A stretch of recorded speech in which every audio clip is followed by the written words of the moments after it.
Assalamualaikum warahmatullahi wabarakatuh. Alhamdulillah. Alhamdulillahi rabbil alamin. Wassalatu wassalamu ala ashrafil anbiya'i wal mursalin Sayyidina wa maulana Muhammadin wa ala alihi wa sahbihi ajma'in. Amma ba'd. Ayol ikhwah wal akhwat, a'azzani wa a'azzakumullah. Saudara-saudariku yang semoga dimuliakan oleh Allah, kita bertemu kembali di malam Senin untuk mengkaji kitab Tauhid alladzi huwa haqqullahi 'alal 'abid. Kitab Tauhid yang mana itu merupakan hak Allah terhadap hamba-hambanya, karya Syekhul Islam Mujaddidud Da'wah Muhammad bin Abdul Wahhab bin Sulaiman At-Tamimi rahimahullahu ta'ala. Ya, pada pertemuan sebelumnya kita sudah sampai ke babut tasammi biqadil qudat wa nahwi. Bab menamakan diri dengan qadil qudat dan semacamnya. Qadil qudat artinya hakim para hakim. Itu masailahnya sudah selesai. Sudah selesai ya? Oh ya, sudah selesai. Berarti kita masuk bab baru. Saya pikir masih itu. Ya, artinya bab tadi menyinggung tidak boleh seorang menamakan dirinya dengan qadil qudat, hakimnya para hakim, atau malikal amlak, raja di raja. Kenapa seperti itu tidak boleh? Dalam rangka apa? Memuliakan Allah, ya, supaya kita tidak menyekutukan Allah tanpa kita sadari. Karena kalau diberi nama raja di raja, seakan-akan kita nandingi Allah, ya, membuat sekutu bagi Allah. Nah, itu dilarang. Jadi seharusnya kita memuliakan nama-nama Allah dengan apa? Tidak memberi nama dengan nama tadi. Ya, karena nama itu hanya pantas untuk siapa? Allah. Nah, itu bab tadi ya. Nah, bab berikutnya juga sama, menyinggung tentang memuliakan nama-nama Allah. Bedanya kalau pada pertemuan sebelumnya cuman dilarang. Kalau pada pertemuan kali ini, setelah kita harus memuliakan nama Allah, kita hendaknya mengubah nama dalam rangka memuliakan nama Allah. Kalau memang namanya itu ada unsur menandingi Allah, kalau pada pertemuan sebelumnya kan terlarang. Cuman terlarang aja kan. Nah, sekarang selain itu terlarang, hendaknya nama yang seperti itu diganti, diubah. Nah, gitu. Jadi ada faedah tambahan di sini. Ya, kita baca judul babnya. Berkata Syekh Muhammad bin Abdul Wahhab bin Sulaiman At-Tamimi rahimahullah, babu ihtirami asma'illahi ta'ala wa taghyiril ism li ajli dzalik.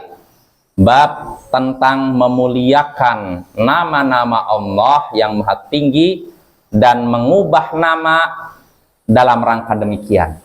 Dalam rangka apa? Memuliakan nama-nama Allah. Nah, jadi semua ini dalam rangka memuliakan nama Allah dan dalam rangka menjaga tauhid. Kan sesuai dengan judul kitab kita kan? Kitab apa kita ini? Kitab Tauhid. Ya. Jadi semua yang disebutkan Syekh ini ada hubungannya dengan tauhid, Bapak ya. Nama pun ada hubungannya dengan tauhid. Sifat pun ada hubungannya dengan tauhid. Inilah yang perlu kita pelajari dan kita ketahui. Ya, kita lanjut hadisnya. Di sini Syekh menyebutkan rahimahullah, an Abi Shuraih annahu kana yukanna Abul Hakam faqala lahu an-nabiy sallallahu alaihi wasallam innallaha wal hakam wa ilaihil hukm faqala inna qaumi idza ikhtalafu fi syai'in atawni fahakamtu bainahum faradiya kilal fariqain faqala ma ahsana hadza fama laka minal walad qultu Shuraih wa Muslim wa Abdullah qala faman akbaruhum qultu Shuraih qal fa anta Abu Shuraih rawahu Abu Daud wa ghairuh. Kata penulis ini rahimahullah, dari Abu Shuraih bahwasanya ia diberi nama kunyah Abul Hakam, bapak penentu keputusan, bapak penentu hukum, pembuat keputusan, pembuat hukum. Al-Hakam artinya penentu hukum, pembuat hukum, pembuat keputusan. Nah, ini. Nah, Abu Shuraih punya gelar bapak Bapak Bapak Al-Hakam, Bapak penentu keputusan hukum, penentu hukum. Nah, maka Nabi SAW pun bersabda kepada Abu Shuraih, karena dia punya nama kunyah Abul Hakam, Bapak penentu hukum, penentu keputusan, pembuat hukum, pembuat keputusan. Nabi pun berkata kepada dia, Innallaha wal hakam, sesungguhnya Allah lah yang memberikan keputusan. Allah lah pemberi keputusan sesungguhnya. Allah lah penentu hukum yang sesungguhnya. Wa ilaihil hukmu, dan kepada Allah lah dikembalikan segala keputusan. Artinya Nabi setuju dengan nama kunyah dia Abul Hakam? Tidak setuju, ya. Allah lah yang pemberi keputusan sesungguhnya, dan kepadanya lah keputusan dikembalikan, diserahkan. Maka Abu Shuraih pun berkata, Inna qaumi idza ikhtalafu fi syai'in atauni. Sesungguhnya kaumku kalau berselisih, mereka mengalami perselisihan dalam sesuatu hal, mereka mendatangiku. Fahakamtu bainahum, maka aku pun putuskan perkara di antara mereka. Aku berikan keputusan di antara mereka untuk apa? Menyelesaikan masalah mereka. Faradiyal kilal fariqain. Lalu ternyata keputusanku itu diridhoi, diterima oleh dua kelompok yang berselisih ini. Ya, artinya di sini Abu Shuraih ingin menyatakan kepada Nabi, ingin menyatakan uzur, alasan kepada Nabi bahwa saya punya nama kunyah seperti itu bukan dari saya, tapi yang memberikan apa? Kaumnya. Gara-gara dia apa? Dia jadi rujukan. Kalau ada perselisihan, orang-orang datang ke dia. Nih, bagaimana nih? Kami punya masalah ini ya. Kamu bagaimana ya? Oh, yang benar begini. Dia jadi rujukan. Makanya dia diberi gelar oleh kaumnya Abu Al-Hakam, Bapak penentu hukum, ya. Nah, maka Nabi setelah mendengar pernyataan dari Abu Shuraih, kabar dari Abu Shuraih, Nabi pun berkata, ma ahsana hadza, alangkah bagusnya ini. Berapa anak yang kau miliki? Siapa saja anak yang kau miliki? Apakah kau miliki anak? Di sini Rasul menyatakan alangkah bagusnya ini. Yang bagus itu apa? Nama Abul Hakamnya atau apanya? Apanya? Alangkah bagusnya ini. Artinya Nabi setuju dengan nama Abul Hakam? Tidak. Bagus di sini maksudnya apa? Perbuatan dia menyelesaikan masalah yang ada di kaumnya. Nah ini, alangkah bagusnya ini. Berapa anakmu? Siapa saja anakmu? Nabi bertanya kepada dia. Siapa saja? Ada berapa anakmu? Siapa saja nama-nama anakmu? Maka di sini Abu Shuraih pun berkata, aku menjawab Shuraih wa Muslim wa Abdullah. Anak-anakku yaitu Shuraih, Muslim, dan Abdullah. Beliau bertanya lagi, faman akbarhum, siapa yang paling tua di antara mereka, di antara Shuraih, Muslim, dan Abdullah? Qultu, Abu Shuraih pun berkata, Shuraih lah yang paling tua di antara tiga anak tadi, dia yang paling tua, Shuraih, Muslim, dan Abdullah. Shuraih yang paling tua. Maka beliau pun berkata, fa anta Abu Shuraih, kalau begitu engkau adalah Abu Shuraih. Artinya apa? Engkau bukan lagi Abul Hakam, tapi Abu Shuraih. Artinya Nabi ganti namanya. Ya, dulunya nama kunyahnya Abul Hakam, sekarang Abu Shuraih. Rawahu Abu Daud wa ghairuh. Hadis ini diriwayatkan oleh Imam Abu Daud dan selainnya. Insyaallah jelas Bapak ya. Maknanya jelas ya. Di sini Rasulullah ganti nama apa? Abu Shuraih yang tadinya Abul Hakam, bapak penentu hukum, diganti jadi Abu Shuraih. Menggunakan nama kunyah diambil dari nama anak yang paling tua.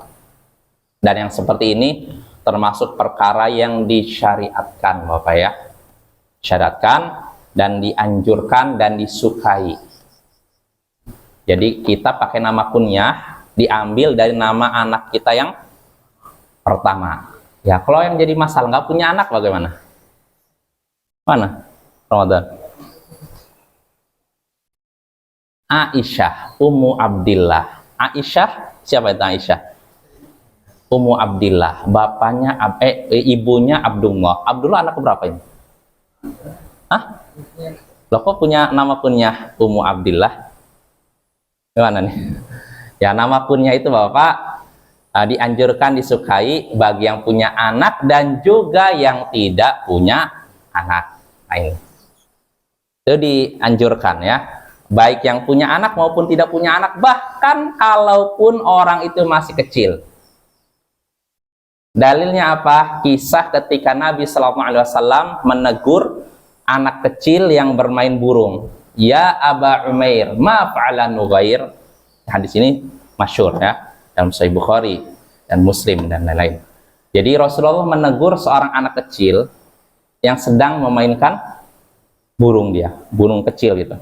Maka Rasulullah berkata kepada anak kecil ini, wahai Abu Umair, Abu Umair, apa yang dilakukan oleh Nughair? Nughair itu apa?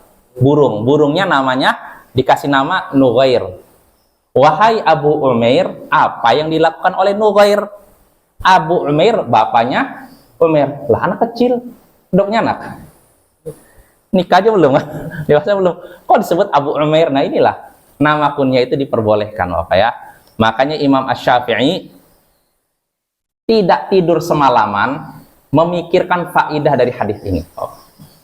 Beliau mikirkan dari hadis ini apa faidah yang bisa kita petik, dan beliau bisa menyimpulkan puluhan faidah dari hadis yang singkat seperti itu. Rasulullah menyaksikan anak kecil bermain burung, lalu ditegur, wahai Abu Umair, apa yang dilakukan oleh Nughair? Apa kira-kira faidahnya? Singkat hadisnya. Apa faidahnya Ramadan? Di antaranya anak kecil boleh pakai nama kunyah, Abu depannya, bapak, bapaknya siapa gitu. Ini kalau laki-laki. Kalau perempuan, Ummu, ibu siapa. Nah, ini kunyah, ini diperbolehkan baik bagi orang yang sudah nikah, yang sudah punya anak, maupun sudah nikah tapi belum punya anak, bahkan bagi orang yang belum nikah, bahkan bagi anak kecil. Ya, itu faidahnya. Dan faidah lain dari hadis tadi juga disimpulkan bolehnya kita memelihara burung ya, selama haknya dipenuhi. Dan masih banyak lagi faidah lain Bapak yang nggak nyambung dengan pembahasan kita tauhid. Tapi intinya dari hadis tadi kita bisa menyimpulkan dianjurkan atau disukai memberi nama kunyah kepada siapa? Pada orang yang masih kecil. Nah, apalagi kalau sudah dewasa, apalagi kalau sudah nikah, apalagi kalau sudah punya anak. Nah, itu sebagaimana yang terjadi pada Abu Shuraih ini. Nah, itu sedikit hadis menyinggung tentang hadis dalam bab memuliakan nama-nama Allah dan mengubah nama dalam rangka demikian. Nah, dari hadis ini kita langsung lanjut saja masail. Fihi masail, kata Syekh, dalam hadis ini terkandung beberapa masalah faidah. Al-ula, yang pertama, ihtiramu sifatillahi wa asma'i walau lam yaqsid ma'nahu, memuliakan sifat-sifat Allah dan nama-namanya walaupun tidak memaksudkan maknanya. Walaupun tidak memaksudkan maknanya. Maksudnya begini, tadi pembahasannya kan ada orang yang memberi nama Abul Hakam, bapak sang pemberi keputusan, ya kan? Nabi nyuruh apa? Ganti kan? Dalam rangka apa? Nah, jadi di sini artinya apa? Kita harus memuliakan nama dan sifat Allah dengan mengganti nama yang seakan-akan menandingi Allah, walaupun tidak, orang yang memberi nama tersebut tidak punya maksud untuk itu. Jelas apa ya? Tidak menginginkan maknanya, makna bahwa dia menandingi Allah. Jelas apa ya? Namun perlu kita ketahui, dalam hal ini para ulama memberikan rincian. Syekh Muhammad bin Shalih Al-Utsaimin ketika menjelaskan faedah hadis ini, beliau menyatakan begini, perlu kita ketahui, ada nama-nama yang hanya milik Allah dan tidak boleh dimiliki oleh hamba. Contohnya apa? Ramadan. Nama yang hanya boleh dimiliki oleh Allah dan tidak boleh dimiliki oleh manusia. Al-Malik. Al-Malik boleh. Allah. Apa boleh orang ngasih nama Allah? Nggak boleh. Ar-Rahman. Ya. Itu nggak boleh ya.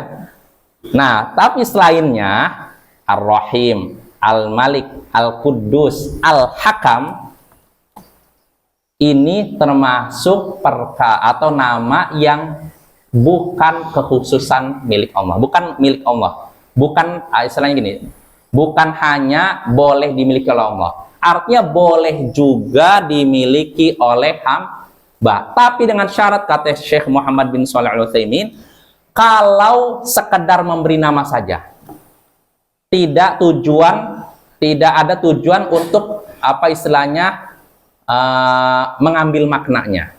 Maksudnya begini Bapak, Al-Aziz artinya apa? Yang Maha Perkasa kan? Pernah tidak kita dengar ada orang yang namanya Al-Aziz? Siapa itu? Ingat? Dari umat terdahulu ada tidak? Ada. Itu orang yang mengangkat Nabi Yusuf menjadi anak angkat kan? Ya kan, Al-Aziz, dan istrinya, istri Al-Aziz yang menggoda Nabi Yusuf. Al-Aziz artinya apa? Tadi kan perkasa kan? Kalau untuk Allah diterjemahkan maha perkasa. Nah, kalau memang ada orang, kata Syekh Muhammad bin Shalih Al-Utsaimin, memberikan nama anaknya Al-Aziz, sekedar nama saja, tanpa ada tujuan, oh Al-Aziz ini artinya memiliki keperkasaan, nanti anak saya perkasa. Nah, kalau sekedar memberi nama saja boleh. Ya diantaranya sudah dipakai oleh orang terdahulu. Apa? Al-Aziz. Allah alam, nggak tahu. Allah alam. Tapi yang jelas ini Bapak, saya ngasih contoh masih gini, nggak mesti dari dulu ya. Artinya seperti nama Al-Aziz, atau contohnya di sini Hakim. Pernah dengar nama Hakim? Iya kan? Ada kan? Sedangkan Hakim juga termasuk Asmaul Husna kan? Al-Hakim ya kan? Tapi kalau ada orang ngasih nama Hakim, Hakimnya artinya apa? Al-Hakim maha bijaksana. Hakim artinya bijaksana, kalau manusia bijaksana. Nah, kalau ada orang ngasih nama anaknya Hakim atau Aziz lah tadi, kalau sekadar nama boleh, kata Syekh Muhammad bin Shalih Al-Utsaimin. Tapi kalau dia memberi nama dengan tujuan supaya dia punya keperkasaan, nah yang seperti ini tidak diperbolehkan. Kenapa? Karena dia nanti seakan-akan apa? Ingin menandingi Allah. Termasuk Hakim. Kalau ada orang memberikan nama Hakim, Al-Hakim maha bijaksana, dia memberi nama anaknya Hakim, kalau sekedar nama ya silakan. Tapi kalau dia memberi nama anaknya Hakim dengan niat supaya dia punya kebijaksanaan, yang seperti ini tidak diperbolehkan. Kenapa? Karena nanti apa? Ada unsur mengarah kepada apa? Menandingi Allah SWT. Jelas Bapak ya? Jadi kalau sekedar nama boleh, tapi kalau dia punya tujuan untuk mencari makna dari nama tersebut, itu tidak boleh.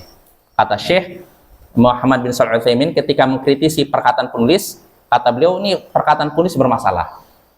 Jadi Syekh Muhammad bin Shalih Al-Utsaimin mengkritisi perkataan Syekh Muhammad bin Abdul Wahab. Ternyata Syekh Muhammad bin Shalih Al-Utsaimin tidak taklid. Jadi para ulama begitu apa ya? Ketika melihat ucapan ulama tertentu nggak ditelan mentah-mentah, tetap dikritisi, ini perkataannya sesuai tidak dengan Al-Quran Sunnah. Kalau tidak sesuai, terima. Kalau sesuai, terima. Kalau tidak sesuai, tidak terima. Jadi kalau Syekh Muhammad bin Abdul Wahab, beliau melarang nama-nama seperti Al-Hakam untuk apa? Selain Allah. Ya, tidak boleh. Ya. Walaupun tidak ada niat untuk apa? Sebagai pemberi keputusan. Nah, tapi kalau kata Syekh Muhammad bin Shalih Al-Utsaimin boleh kalau memang sekadar nama. Nah, terus yang jadi masalah di sini Abu Syureh, dia diberi nama apa tadi? Abul Hakam.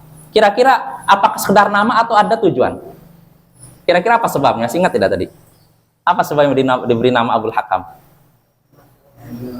Dia memberikan keputusan. Jadi bukan sekadar nama. Kalau sekadar nama boleh, tapi dia diberi nama itu oleh kaumnya karena ada apa? Dia ini bisa memberikan keputusan. Nah, dari sinilah yang asalnya nama Al-Hakam boleh dimiliki manusia, tapi kalau mengandung makna tadi, jadi tidak boleh. Jelas Bapak ya?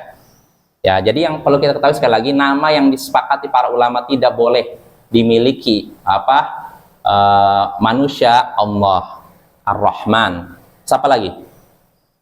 Dzul Jalali wal Ikram atau apa Dzul Arsyil Majid misalnya gitu ya.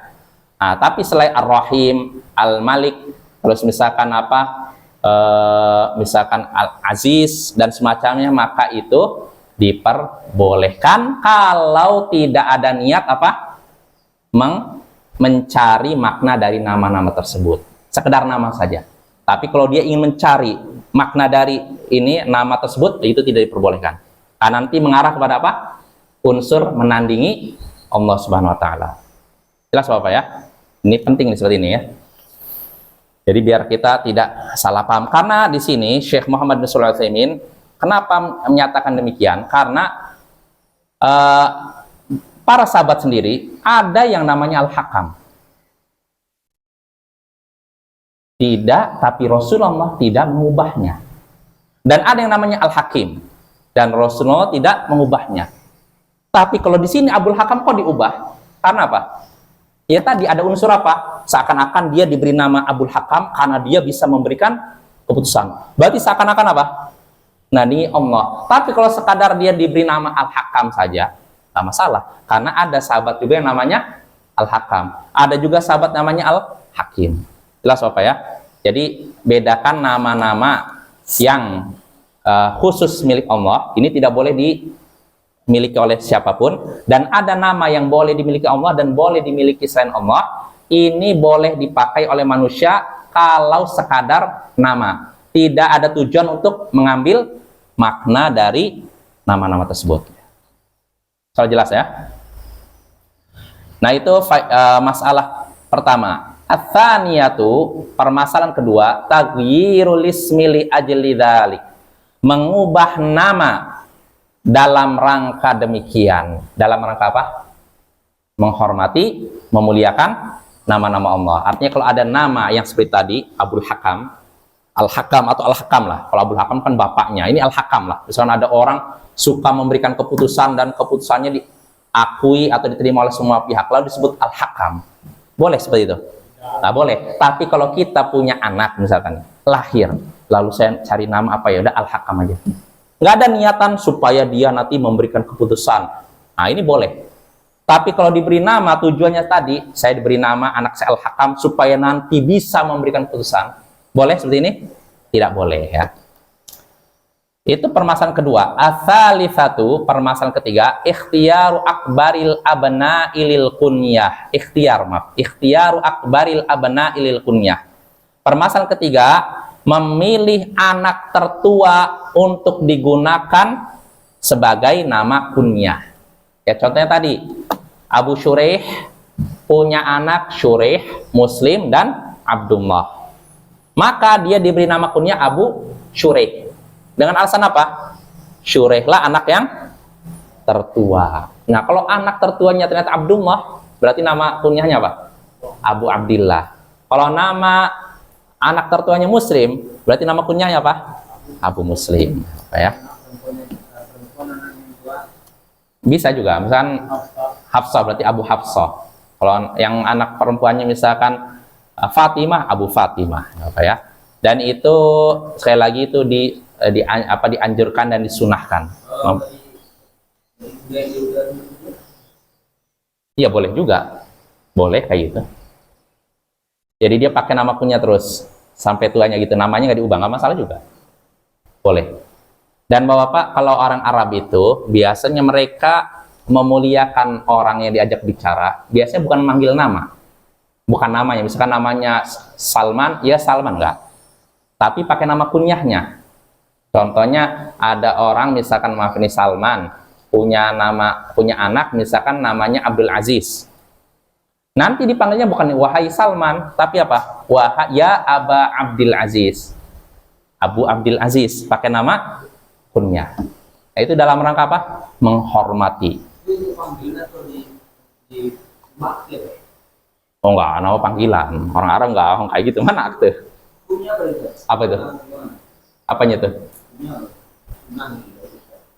Kalau apa mau memakai nama kunyah? Iya, sunnah.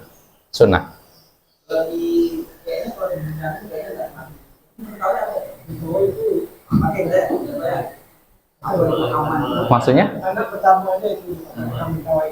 Oh, jadi manggil laki-laki ini dengan nama anak pertamanya.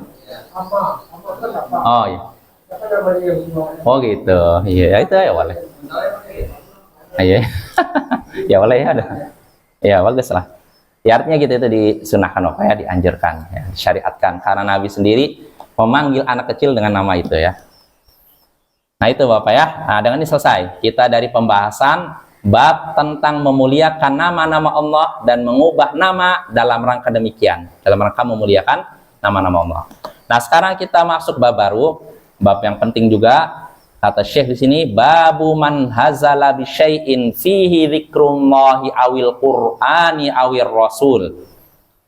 Bab siapa yang memperolok-olok sesuatu yang mengandung penyebutan nama Allah, Al-Qur'an atau Rasul.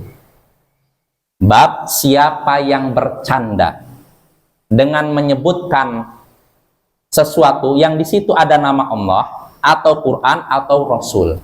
Artinya menjadikan nama Allah, Al-Quran atau Rasul sebagai bahan candaan. Apa hukumnya? Nah inilah yang akan kita bahas sekarang ini. Jelas Bapak ya?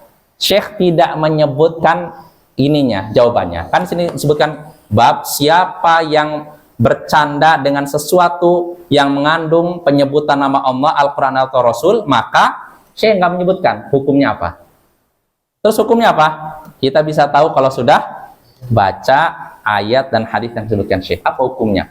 Kita bercanda menjadikan nama Allah, Rasul, Al-Quran sebagai bahan candaan, bahan ejekan, bahan senda gurau. Nah ini apa hukumnya? Inilah yang akan dibahas oleh Syekh. Kita baca kata Syekh rahimahullah, wa qaulullahi ta'ala wala in saltahum la yaqulunna innama kunna nakhudhu wa nal'ab. At-Taubah ayat 65. Firman Allah Ta'ala, Syekh menyebutkan dalil pertama. Allah berfirman, kalau engkau bertanya kepada mereka, niscaya mereka akan berkata, sesungguhnya kami ini cuman berbicara dan bersenda gurau saja. Kami ini cuman berbicara, berbincang dan bersenda gurau saja. Kalau engkau bertanya kepada mereka, engkau ini Nabi Muhammad SAW bertanya kepada mereka. Mereka di sini adalah orang-orang yang menggunakan nama Rasul, Al-Quran dijadikan bahan candaan. Kalau engkau bertanya kepada mereka tentang ucapan mereka, mereka akan berkata, kami cuma berbincang-bincang dan bersenda gurau saja. Kami tidak serius, tidak sungguh-sungguh. Nah itu Bapak ya. Apa hukumnya? Syekh menyebutkan haditsnya. Hadits yang menyebutkan sebab turunnya ayat ini. Supaya lebih jelas ya. Berkata Syekh Muhammad bin Abdul Wahhab rahimahullah, an Ibnu Umar wa Muhammad bin Ka'ab wa Zaid bin Aslam wa Qatadah dakhala haditsu ba'dhim fi ba'd. Dari Ibnu Umar dan Muhammad bin Ka'ab, Zaid bin Aslam dan Qatadah, perkataan mereka saling masuk satu sama lain, artinya saling mendukung ya. Annahu qala rajulun fi ghazwati Tabuk, bahwasanya ini kabar dari Ibnu Umar, Muhammad bin Ka'ab Al-Qurazi, Zaid bin Aslam dan Qatadah ya. Yang ada sahabat Nabi dan ada tabi'in sini. Mereka berkata bahwasanya ada seorang dalam perang Tabuk berkata, ketika sudah perang Tabuk, orang ini berkata, ma ra'ayna mithla qurra'ina haula arghaba butunan wala aqdzaba alsinan wala ajbana 'indal liqa, yakni Rasulullah sallallahu alaihi wasallam wa ashabahul qurra. Jadi orang ini berkata setelah perang Tabuk, kita belum pernah melihat orang-orang seperti kori-kori kita itu. Dia lagi ngobrol sama teman-temannya. Kita nggak pernah melihat orang-orang seperti kuro-kuro kita itu. Kori-kori kita. Kori artinya apa? Ahli baca Quran.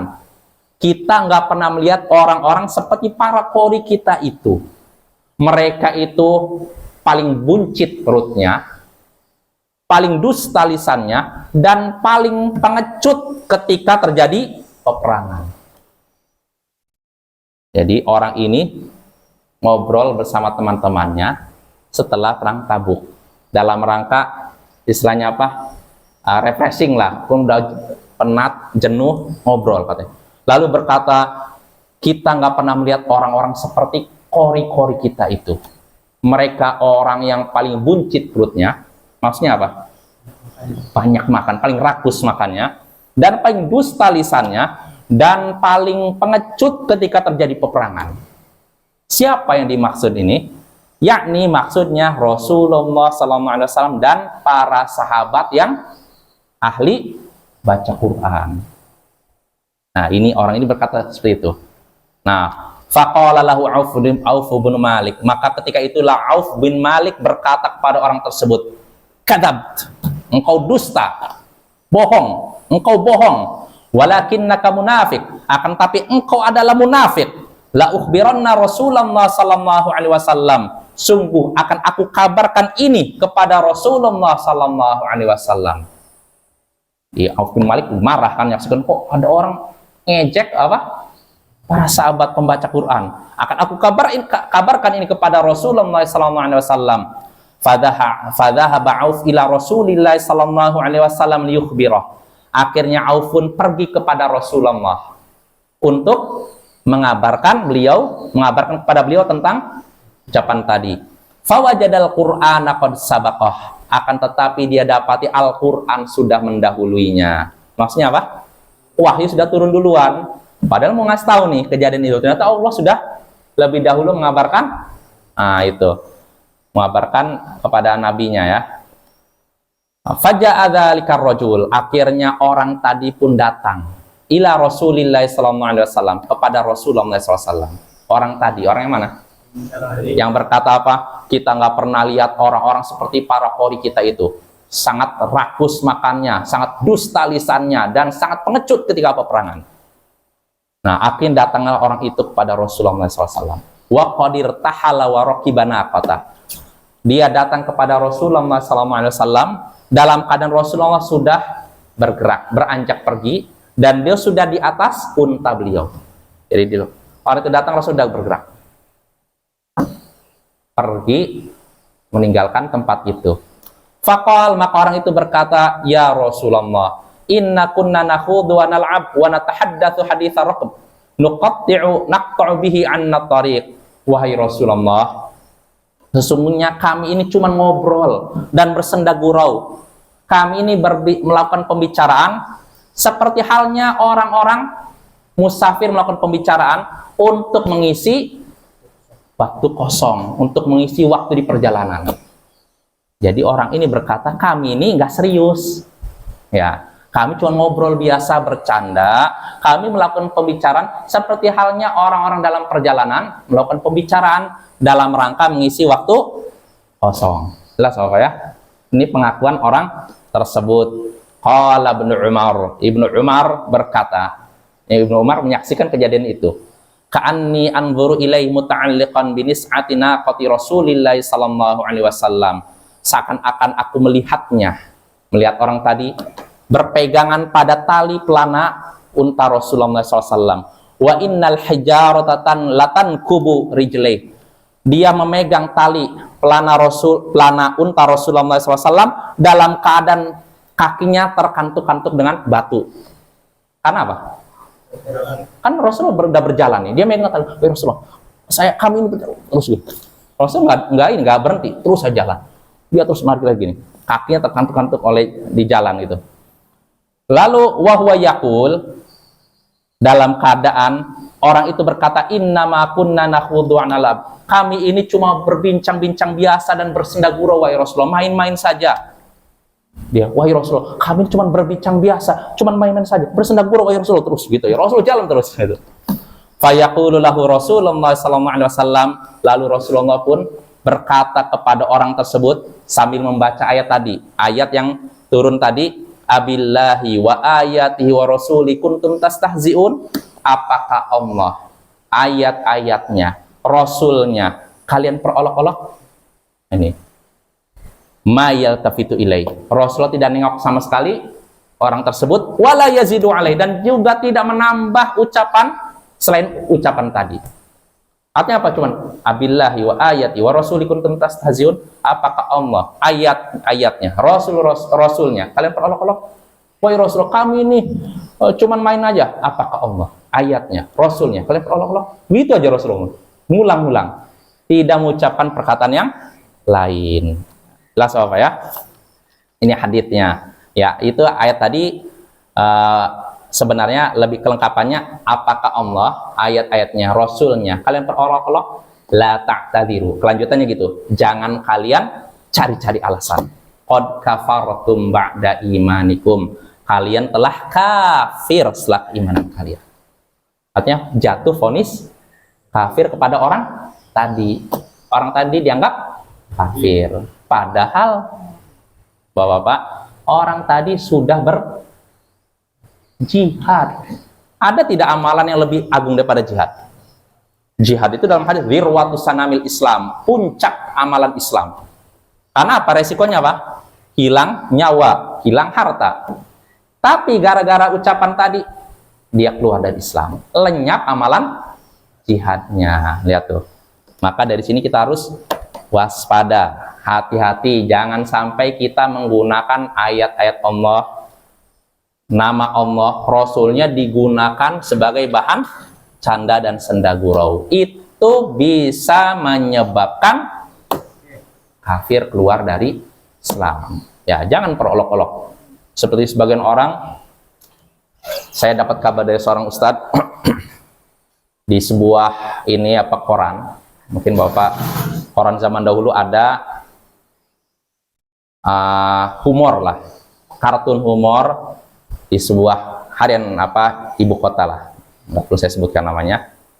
Jadi dalam koran tersebut, ini humor kan, kartun kan, ditanya, kenapa, ngapain kamu di atas genteng? Oh, latihan masuk neraka katanya. Di atas genteng kan panas. Ngapain kamu di genteng? Kan panas. Latihan masuk neraka. Apa maksudnya ini? Ngolok-ngolok. Na'udzubillah min dzalik. Yang seperti ini keluar dari Islam. Mempermainkan syiar-syiar Islam, mempermainkan tanda-tanda kekuasaan Allah, surga, neraka. Seperti sebagian orang, ya nggak apa-apalah saya di neraka, gantikan kamu sementara aja lah. Ini kan menganggap remeh neraka, naudzubillah min dzalik. Kalau dia nyaksikan neraka depan matanya, mungkin dia pingsan, teriak lalu pingsan. Tapi dia nganggapnya biasa. Ini berarti kadang lisan seorang tuh istilahnya gampang, istilahnya yang kayak asbun latah. Asal mengucap gitu, nggak berpikir apa konsekuensinya. Padahal dalam satu hadis seorang mengucap satu kalimat yang dia tidak pikirkan akibatnya, sehingga akhirnya dia dicampakkan ke dalam neraka. Dia nggak sadar. Maka hati-hati, ini jangan gunakan syiar-syiar Islam sebagai bahan candaan. Masih banyak kalau menjadikan bahan candaan yang lain. Jangan menggunakan ayat-ayat Allah, Al-Quran, Rasul, Nabi, apapun ya. Apapun ya Bapak. Misalkan, sebagian orang misalkan menggunakan, ini yang sering nih, poligami, dijadikan bahan candaan, ngejek atau apa. Hati-hati ya, orang mempermasalahkan poligami. Terlepas dari hukum poligami itu ada yang menyatakan sunnah dan ada yang menyatakan mubah. Kalaupun mubah, boleh dalam Islam, dibolehkan dalam Islam, artinya kan ini pun nggak boleh dijadikan bahan candaan, bahan ejekan. Hati-hati, ini bisa menyebabkan seorang murtad pada Islam. Kan itu diizinkan dalam Islam, nggak boleh Bapak ya. Apapun itu ya, mungkin Allah, misalkan menggunakan nama Allah untuk bahan candaan. Ya, siapa ya? Saya pernah ada ungkapan seperti ini ya, saya lupa. Ada lah, kalau kita menyaksikan Bapak, terutama zaman sekarang nih, biasanya lawakan-lawakan gak jauh dari itu. Karena udah kehabisan bahan kadang, akhirnya pengambil bahannya dari Islam, dijadikan bahan lawakan, bahan humor. Hati-hati itu. Itu bisa menyebabkan pelakunya murtad, keluar dari Islam. Ya misalkan menyatakan dengan bercanda, wah Rasul ini, Nabi Muhammad ini gila wanita. Ini bisa menyebabkan seorang keluar dari Islam. Ya, walaupun bercanda, apalagi serius. Makanya kata para ulama, mencela Islam, ajaran Islam, Al-Quran, sunnah, surga, neraka, malaikat, dan Rasul, itu menyebabkan batalnya keislaman seorang, baik bercanda, begitu juga serius, apalagi serius. Jadi nggak dibedakan. Mau serius murtad, mau bercanda sama-sama murtad. Maka bahaya. Jangan kita menggunakan syiar-syiar Allah, nama-nama Allah, digunakan sebagai bahan candaan kita. Seperti misalkan ungkapan seorang, misalkan digunakan bercandaan, muka kamu ini menyeramkan seperti mungkar nakir. Hati-hati itu. Maksudnya apa coba? Melecehkan malaikat mungkar nakir kan? Iya tidak?